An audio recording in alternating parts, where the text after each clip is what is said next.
7:11 at KPEL at Acadiana's Morning News. Welcome into the 7 a.m. hour. Rob Kirkpatrick and Bernadette Lee joined in studio now with Jean Paul Coussan, fresh out of the special session in Baton Rouge yesterday. So fresh, we're missing one sheet of paper. We believe it might still be in your suit from last night. That's correct. Good morning. How are you? Well, yeah, okay, so it is morning. Are you exhausted? There was a moment yesterday afternoon when it looked like things were going to come down to the final couple of minutes. And I thought about calling you to tell you that I wanted you to make it this morning, but I didn't want to leave you hanging. So, I came to visit with you and to your listeners. All right. So Freddie Mills said this morning he said it twice. He said disgusted overall. I mean, he knows that, they did this with the penny sales tax and those type of things, but he was just wanting more. The governor said he wanted more. I'm sure you probably felt that way too. More in terms of getting stuff done, to be able to change what's fundamentally wrong with the way we have things working in Louisiana. Well, democracy ain't pretty, and I did witness that. And you have legislators from districts around the state that have widely different views and different constituents. Here in Lafayette. My district is about 16,000 oil field workers, second highest concentration of oil field workers in the entire state, only to a district right to my west. Also, we've got a university. I don't have the actual campus, but I've got most of the property, the Cajun Dome, the Cajun Field. Also have South Louisiana Community College here. I've got Lafayette General, who has the contract with university hospitals and clinics. That's all in my district. So it's actually a unique district in the state. I was juggling all of those interests, getting hundreds of emails from constituents, which I tried to look at every single one of them. I tried to respond to some that people who said, you knocked on my door, come and talk to me, and I would try to lay it out for them as best I could. Of course, I was listening to your station. I do listen, and I heard my name mentioned once or twice for different reasons. Now that's not us. That's a completely different show. I want to make that clear now. My name is Bernadette Lee. It's all good. I think I saw a Blaine Griffin on my voter roll. So, I want to make sure that, I have a chance to talk to him at some point. But in any event, it was a tough session. There's no other way to describe it. I mean, what you were faced with, the other legislators, we had, and we're still $30 million short for this fiscal year. Yeah, well, and I can tell you a little bit about it. Yeah, well, I was just going to say, when we started this whole thing, before the special session was even announced, or maybe at the same time, after the speech from the governor, when we really did get the first, view from 30,000 feet, how bad it was, we sat in here right here. We're not afraid to tell our listeners. No one's going to be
and community college. And University Hospital. I mean, a lot of it, you have it all in your district right now.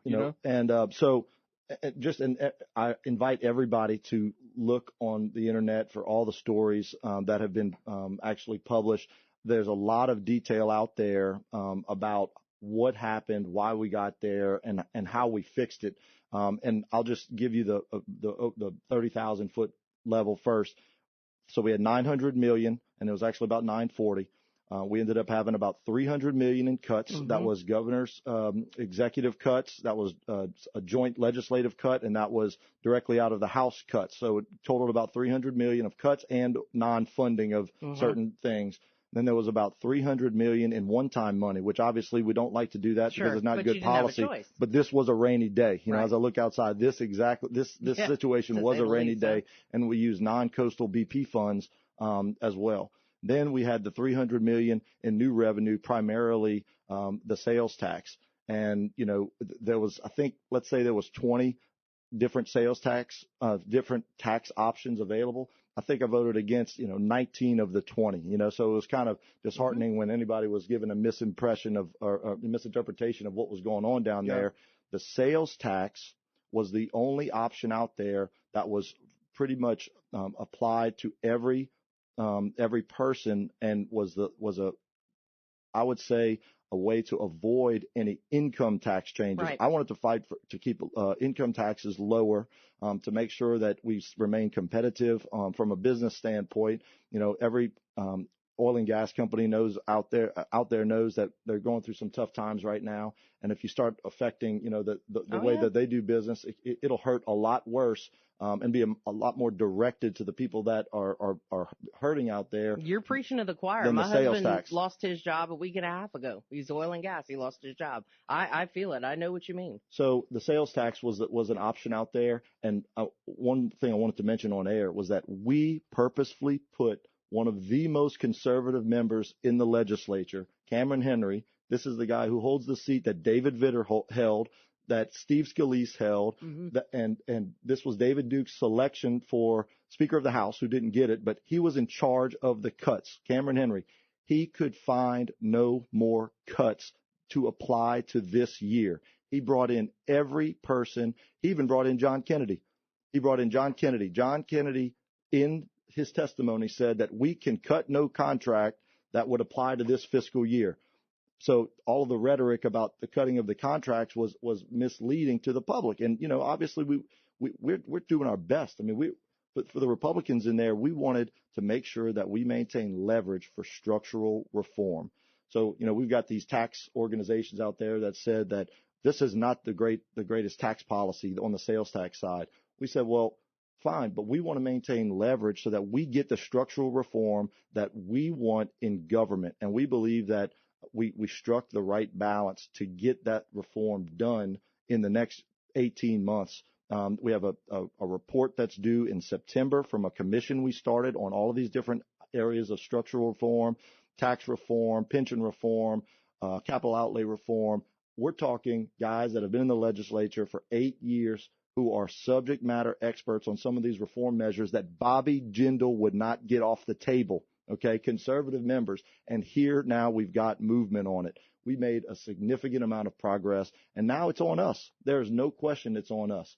But we had to do short-term solutions for long-term reform, and that's where I think we left it. Why are you frustrated at Kennedy? Do you feel like he keeps continually saying this about the contracts? Well, I know there was a report about a lot of losses in the state or monies that were misappropriated or misapplied. And if you actually look at the report, I think about 90% of it was an oil and gas incentive.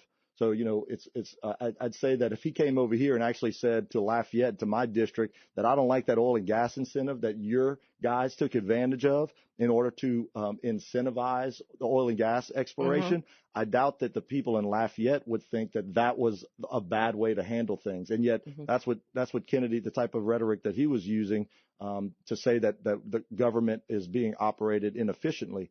And then, he had his own contract issue where we had a department we had a lease issue, and we said there was I forget the amount. It was 500,000. I mean, what's 500,000 between friends? And he wouldn't go to a different place that was less expensive, despite repeated requests from the department overseeing the lease.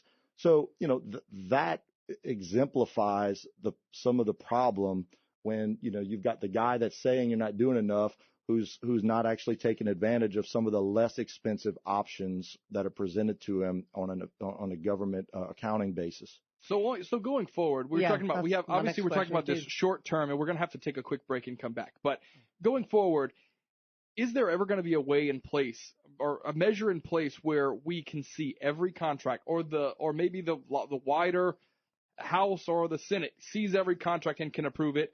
I know you're jumping at it. Let's take a quick break. We're going to come back and get your answer to that. Contracts going forward. 7:21 now at News Talk 96.5 KPEL. 7:26 at KPEL. Back with Jean Paul Coussan to wrap up. But just before the break, we asked about long term. Obviously, we know that we've done everything we can. The lawmakers did everything they could for this budget that we have in front of us. Long term with contracts, is there any mechanism in place where every contract can be looked at before it goes, on the state's checkbook register? Well, there's actually 3 different bills filed that I recall dealing with contracts.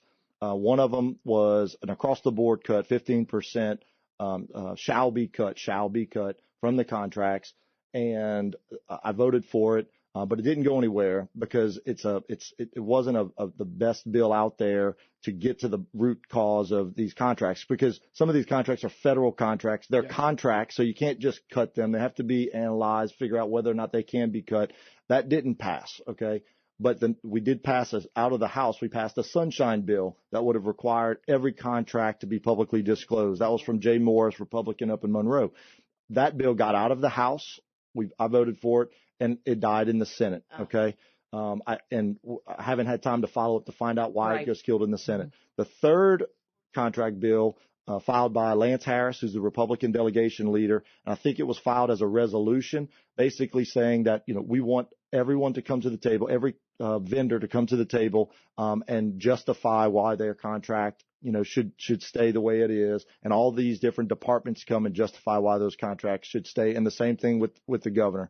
So that passed, and so now the question is, let's keep some teeth in it to make sure that we can bring people to the table. Contracts are front and center. Mm-hmm. There's 15,000 of them in the billions of dollars. Mm-hmm. So if we even make a dent in the contracts, it's going to have a materially good impact on the budget, and that's what we're really focused on.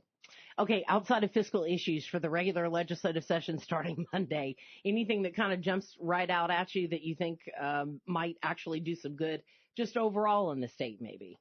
Well, we need to keep the people in mind. There's no question that in Louisiana in particular, in the oil and gas field, people are really suffering right now. We need to keep that in mind and make sure that we are prepared as a state for this downturn. Mm-hmm. So that's not necessarily a positive thing, but I do believe that we've got leadership in place from the party perspective, from the state perspective, delegations that all recognize the issue. So there are some tough times, but we're poised to make some changes that leave our future in a better position, for the kids that are growing up here in Louisiana so that they could stay here. Boy, it's going to be a busy one. I do not envy you, sir, but I know that's what you worked for to you get elected. I was reading through some of your social media, and someone said, gosh, you really got thrown into the deep end right out the gate. So maybe next time we'll call you and just say, hey, there's a street light out. Give you something easy to deal with. How about that? That's right. Yeah. All right. Jean Paul Coussan, thanks for joining us this morning. You, 7:29. Bernie has news, weather, and traffic coming up.